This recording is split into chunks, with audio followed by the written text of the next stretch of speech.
What's going on? What's going on? This is the broke genius. I sorry about yesterday if you was looking out for Market Mondays. I was busy actually giving a tour on basically Gary, Indiana for a friend. I probably should have just went live and just just kind of talked about it, but yeah, I was just kind of I actually forgot about it by the time I got home. I think it was like 10 o'clock, and I was like, damn, I missed out on Market Mondays. But anywho, this is Tech Tuesdays, and what I want to go over is the thumbnail in the picture. Basically, I want to talk about my first IT job. So I'm just gonna I make this brief. I'm just gonna give a story, and then give a little feedback about what you can do as far as if you're thinking about pursuing IT as a career, and also if you are thinking about going to school or not for IT. So yeah, basically my first IT job was 2007. So the thumbnail pic is an office building where I actually worked. So at the time, I was in IT, basically college for programming, computer programming, and I was looking for something to get started, to get my feet wet, to actually get some experience. So I ended up finding a job. Basically, I'm not sure how I found the job, but I think it was through Craigslist. I wanna say Craigslist. So it was basically a IT job that was just office work for a guy that was a doctor. He was a Nigerian guy. He was a doctor, had a beautiful family, wife, little spoiled little brats of a son, but he was cool. But you could tell he was like spoiled rotten. I mean, but yeah, this was like 2007. I was about like my in my late 20s. I was still in college, and I wanted to get in the field. And one thing I will say is that it's a couple things that you probably already heard, or if you did not know. IT is very broad of a spectrum, and the entry level can be very low. You can get into IT without actually having to go to college, okay? I did it because I was trying to prove a point to myself and others. It was more of a statement thing, but you don't necessarily have to go to college to get into IT. You can get into IT by basically just taking a simple class. It's called A plus. You actually can get in with that A plus certification. So you don't necessarily have to per se get into college to actually get into IT. That's why they have all of these boot camps and stuff like that.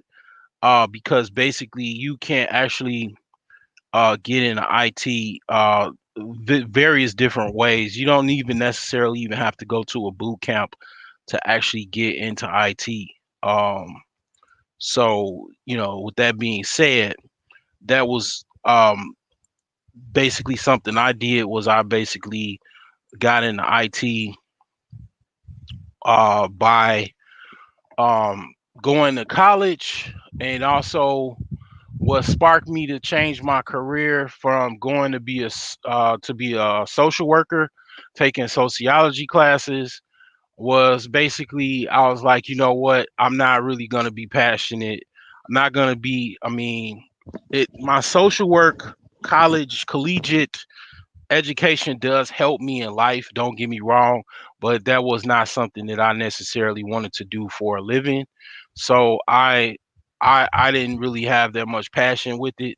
So, and then it wasn't that much money as well. So I changed my career path to IT, and I changed my major to IT. So that was about 2006 I did that. But like I said, you don't necessarily have to go to college to get into IT. You can start off with just simply getting a A plus certification or a combination of A plus certification and N plus. What they'll do is they'll be giving you entry level computer IT support knowledge and then also giving you network support knowledge. Very basic. And then what you could do with that is after you take those classes, you can um, go deeper and get your certifications with maybe you want to go be CCNA or um, you want to be like a IT support specialist or something. One thing I will say is that Google has their own IT support certification. I believe is free of charge. You can literally get a IT support certification through Google, and you could work for Google or work for other companies and then start off that way, and be in actual get a IT support role. So I'll just give you my story briefly about how I, got my first IT job. So I think I got the job as far as finding it on Craigslist. It only paid like $12 an hour. It was part time, and I basically was responsible for various offices. One was in Hammond, Indiana, and the other one was in Matson, Illinois. Actually, Olympia Fields, Illinois. So basically the responsibilities was the computers in the office and then the printer. It was a very basic job. It was kind of boring, but it was my first IT job. One thing I will say is that when you don't have experience and you're trying to get an IT job, it is very difficult. It's also, I mean, it's difficult getting any job, but you want to get a job, anything. It doesn't, the pay rate does not matter because basically what you want is you want to get something that you can put on your resume that is IT related. Because when you go and try to apply for a job and it says Chipotle burrito maker, it's just gonna be hard. I mean, the UPS truck just drove past. I used to work for UPS. When it says even being a UPS driver, my job title was UPS part-time package handler. So it's kind of hard getting an IT job when you got that on your resume and that's all you have. So when you get that first IT job, when you get like, something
All right. Sorry about that. I had some networking difficulties. But I left off as saying basically you want to get just about any job you can get. When you start off, you want to get anything just about because what you're gonna need is something to put on your resume. So once you get something, if it's paying even below market rate value, you get that and you work it as long as you can, and then you're immediately looking for other jobs. Okay, once you get that job, you want to get something else that pays more, and you just want to immediately, as soon as you find out what your job description is and your job responsibilities are, you're gonna put that on your resume. Okay, and you're gonna go and immediately within the first month or two, you're gonna find other jobs that pays more. If you don't have a job that pays pretty good already, you're gonna springboard off of this one job. Okay, so once you do that, you'll basically start getting like other you'll have it easier getting IT jobs. Okay, so when my first job, I worked there for about a month, and then they got tired of basically me real quick, and then I got tired of the job, and then I think it just was like helping a guy out or whatever, the doctor out, and they ended up hiring him back or whatever the case may be. So I ended up going from there to work for, I think, like a cable support company that dealt with, I think it was called AmeriCall. So I was basically help desk. That was my first job. Answer the phone for like people that had problems with their cable internet or whatever, password issue or problems getting back online, problems with their modem, with their router. I would help these people, and it was very, very boring. Um, I ended up doing some training for about a week, sitting in the classroom. It's paid, but it's very boring. Then we got out in the open, out in the actual environment, and it's basically sitting down, answering calls that was coming in, out inbound calls that's coming in, and just helping with people. Like when literally, like when you call Comcast, that would be what, like, call Comcast for technical support. That was what I did. Okay. So I ended up getting out of there within like a month or two by getting a job that was like offering me more freedom, but it was a pain before I got my first paycheck. I'm gonna tell you. So I ended up working for some company, I believe it was called Syntex, and what they did was they had contracts for warranty for like Vizio TVs. So this is like 2008, okay, 2000, yeah, about 2007, 2008ish, right? So I was driving around in Chicagoland area, Northwest Indiana area, fixing Vizio TVs. So basically I learned a lot about actually fixing TVs, because that's actually something I could do right now. Like I could literally make a whole bunch of money actually repairing TVs. And I've done it pretty like a lot of times. Sometimes if I have time, I will do it because it's like an easy 60, $70 to go like swap a board and stuff like that. Because one thing I'll say is that when I did my first TV, the hardest part about fixing the TV was taking all of the screws off. Once I took all of the screws off, if you repair the actual computer before, a lot of other electronics are very similar in the same interface of computers, because they have motherboards and video boards and stuff like that. So you can literally be like, you could fix TVs, you could fix cell phones, you could fix laptops, desktops, servers. You could just fix all kind of stuff, because they're very similar, because they're electronics. So electronics is just, really, I'm not a IT engineer or computer engineer. I'm really an electronics engineer, because I could fix a lot of different things that have an electronic motherboard in it. I know how to solder. I even know how to replace capacitors, all kind of stuff, right? So I mean, I say all that to say that I learned a lot of this by this job, right? I literally had to, I was a contractor, of course, had to pay for my own gas and everything, tolls and everything. So I got paid every month. So the bad thing was, okay, the good thing was I literally had a job, okay, and I could work whenever I wanted, when I wanted, how I wanted to work, and it was a lot of freedom involved with that. Okay. The bad thing was I had to borrow money from my grandparents, borrow money from my mother, borrow money from my father because I had no money to drive all the way around town. And when I first took the contract to repair all these TVs, the guy that I took over all of the work from, he quit. And I could see why he quit because literally I had to drive around, repair all of these TVs, and then wait to get paid. And here's the kicker, I had to wait 2 months before I actually got a paycheck. Because it was like something going on with the company or whatever. They got some like problems or something, and it took me 2 months to get paid. So I had to drive around town. When I first started, I literally was so backlogged with work orders that I was just humping. I would do like 4 or 5 work orders in one day because I had to get all of this work like back, like done. It was like I would literally get motherboards, TV motherboards and stuff, video, because in a TV, in a modern LCD TV, there's a motherboard, a video board, a power board, and then inverters, and then like other components or whatever. But those are the main ones. So I would send all of this stuff to my. I was living with my grandparents at the time. And they would send this to me, and then I would have to like I'd have all these FedEx boxes hanging outside the door. So I literally in my like literally living in my grandma's basement. Oh man. A lot of people would not admit this type of shit, but I really don't care. I mean, I'm good now. Grandma gave me a lot of games. She said always keep a place, always have one place or whatever. But I second my grandmother by basically having two or three. But at the time I was living with Granny in the basement, man. There's a lot of Chicago legends, man, that came from their parents' basement or grandparents' basement. So I ain't tripping on that. Okay. So Common, he definitely was in the basement. But yeah, so I was in this basement. I had all of these FedEx boxes lined up with all of these TV motherboards.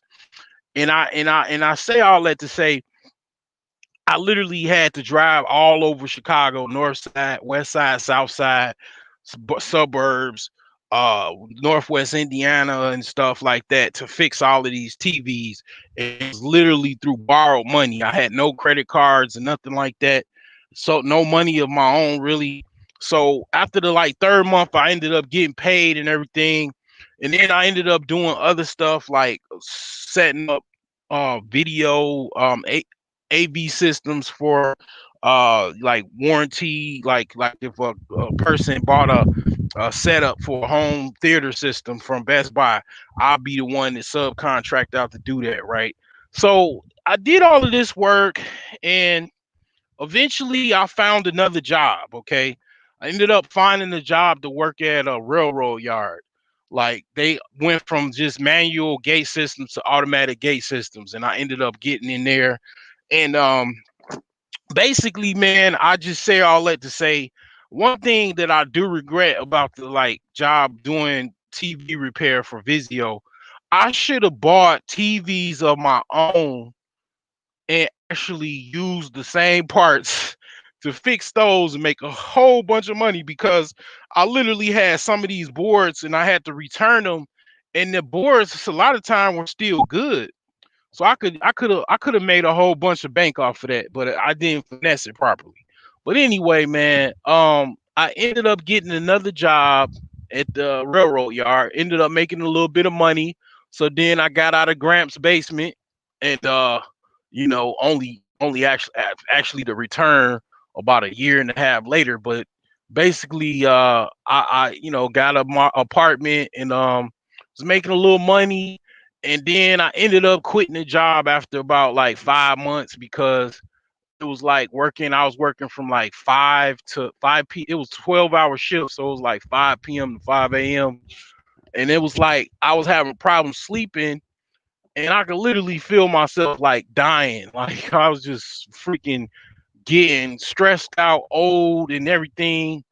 And I just was like, you know what, forget this, man. But yeah, I that was like literally, how I started, man. I mean, I could go into depth, but I really ain't start making no money in IT, like getting no job.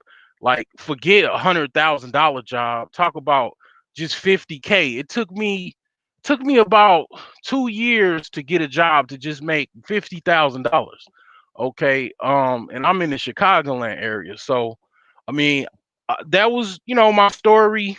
As far as if you're choosing college or if think about going to college, I mean, you want to definitely consider other options because it could be very expensive. If you watch my other videos, I've talked about how much student loan debt I have and my problems with that. And then just to let everyone know that follows me or whatever, subscribes to me, I sent out my last debt that I owed other than my student loans. So as of today, as of basically September 29th, I only have student loan debt. That's it. That's all. I don't have any other debt. I've used this pandemic to pay off all my debts other than my student loans. So now I'm gonna start basically trying to come up with a plan to destroy these student loans. So I'm pretty ecstatic about that. So now what I gotta do is just like not use my secured card at all. Just like have the balance there. Don't use it. If I do need to use it, like pay it off. I mean, I pay it off anyway, but what's killing me is that I'm using it too much. So my utilization is getting like kind of counterproductive to my like credit score or whatever. So the next phase is basically don't use any of my credit card or whatever. Just have it just on file, um play this little game or whatever so my credit score can get higher. So and then try to figure out a plan. I already really got a plan, and I was gonna basically pay like $500 a month or towards my student loans. But I'm working on my house right now, and I'm actually trying to I'm trying to think if I should just go ahead and give me another house, because I want to give me another house too, because my thing is that you can't get out of debt. You can be a millionaire in many ways. You can get rich in many ways, and like one thing, you could get property, and if you know how to fix it up and you got pretty good people to fix it up, you could just basically get out of debt by buying properties and just selling them off, taking the cash from it, the equity, and then putting it towards your debt and then getting debt free that way. I've met people that actually have done it. So people that's telling you the slave thinking or slave talk is bullshit, because people have already done that. People have even done more and became millionaires, if not billionaires, through real estate. Okay. So that's what I'm gonna do. But yeah, this is the Broke Genius. This is Tech Tuesdays. Hope this helps someone that is trying to get into IT.